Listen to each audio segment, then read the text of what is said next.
Hey guys, finally available na sa atin ang Infinix Zero 45G na merong 512GB na internal storage, 12GB of RAM, tapos supported pa nga siya ng 4K video sa may rear and front camera niya.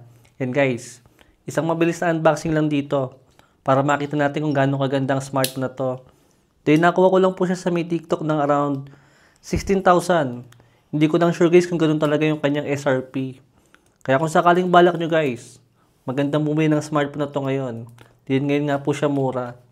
Then hindi ko lang sure guys kung magiging kulang 20k or 18,000 guys yung kanyang SRP. Pero sa ngayon nga dahil early bird price yung kanyang presyo, makakakuha tayo ng discount sa kanya ngayon. Tatlong kulay guys yung available dito. Siyempre expect nyo na yung kinuha nating color dyan. Ilalagay ko na lang po sa screen guys yung dalawang color pa na available ng Infinix Zero 45G. At siyempre yung kinuha natin dito is yung titanium na kulay. And guys, at pag-open natin ng box niya is meron pa siyang nakalagay na GoPro dito. Siguro ganun ka-confident si Infinix na sobrang napakaganda ng camera ng smartphone na yan. Dito sa maliit na box niya guys is meron siyang case na kasama. Tingnan natin yung case na kasama niya. Tapos meron pa po siyang tempered glass dito na kasama. Yan guys, so mukhang expected na natin yan na naka-curve display yung smartphone natin. Tapos yung case niya guys, ito yung case niya. Yun. Ang ganda rin ng case niya guys. Paperworks natin. Tsaka yung kanyang pamunas ng screen guys. Kung sakaling ilalagay natin yung tempered glass na kasama. Ito yung mismong smartphone natin guys. Infinix Zero 45G. Yan. Tingnan pa natin yung kasama niya sa may package. Ito guys yung kasama yung charger. Meron siyang 45 watts. Yan. Tapos, Type-C na cable lang siya. Wala po siyang earphone na kasama. Well guys, mag-isip na kayo kung saan magandang i-compare ang smartphone na to. Dahil meron akong tatlong smartphone na nakagayak na i-compare sa smartphone na to ngayon na Infinix. Yan. Well guys, napakaganda niya guys. Meron siyang two-tone na kulay dito. Na kulay silver dito at medyo gray dito sa kanyang ilalim. At meron siyang branding ng Zero dito sa ilalim niya. Tanggalin siyempre natin itong sticker para mas makita natin yung pinaka full design ng smartphone niyan guys. Yan. Yan guys, napakaganda niya.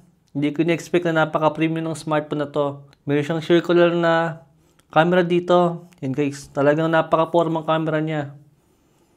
At napaka-solid niya guys. Nakaka-impress yung smartphone na to. Hindi siya... Yun lang guys, napansin ko lang sa kanya, wala po siyang headphone jack. Pero... Hindi naman na yan deal breaker sa akin dahil gumagamit naman ako ng wireless earphone. In case, napakaganda ng smartphone na to. Naka triple camera setup siya guys na merong 108 megapixel, saka 50 megapixel ultra wide, saka 2 megapixel pa na depth sensor.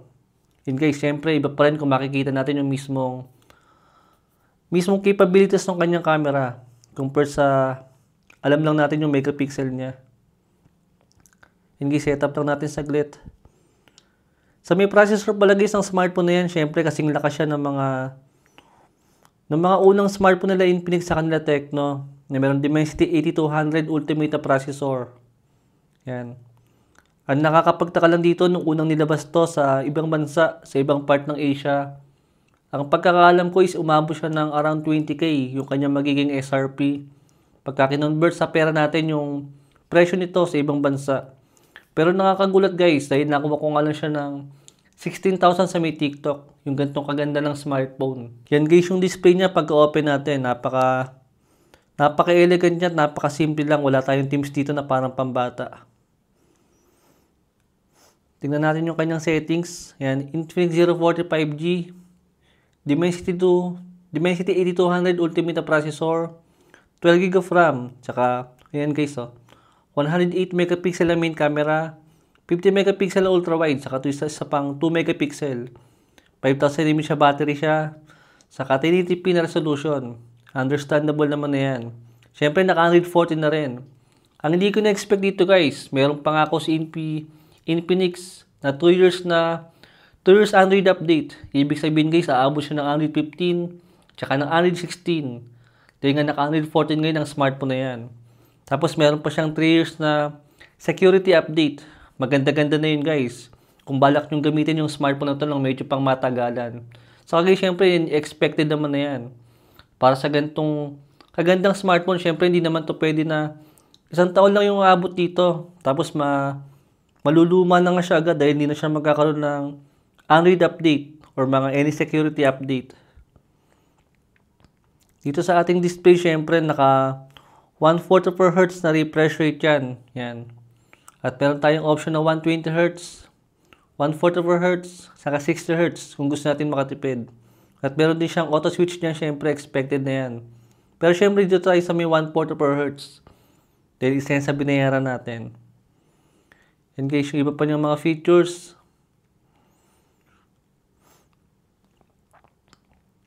Well guys, siguro ang pupukusan ko sa smartphone na to is makita natin yung capabilities ng camera niya. Tetestingin ko siya guys sa stabilization niya, sa may front camera, saka sa may back camera. Saka yung kanyang 4K video, kung gaano ba siyang kaganda. At bala ko rin syempre i-compare yung smartphone na to.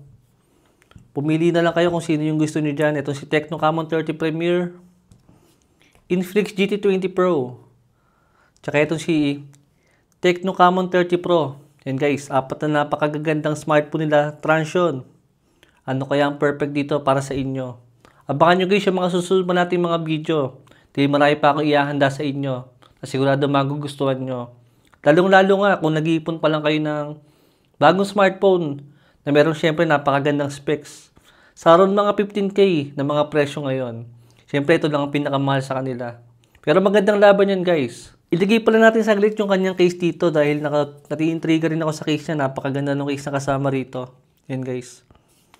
Kahit naka-case tayo, still hindi pa rin siya nagmukhang pangit dito. Kaso nga lang nakakatakot siyang gamitin.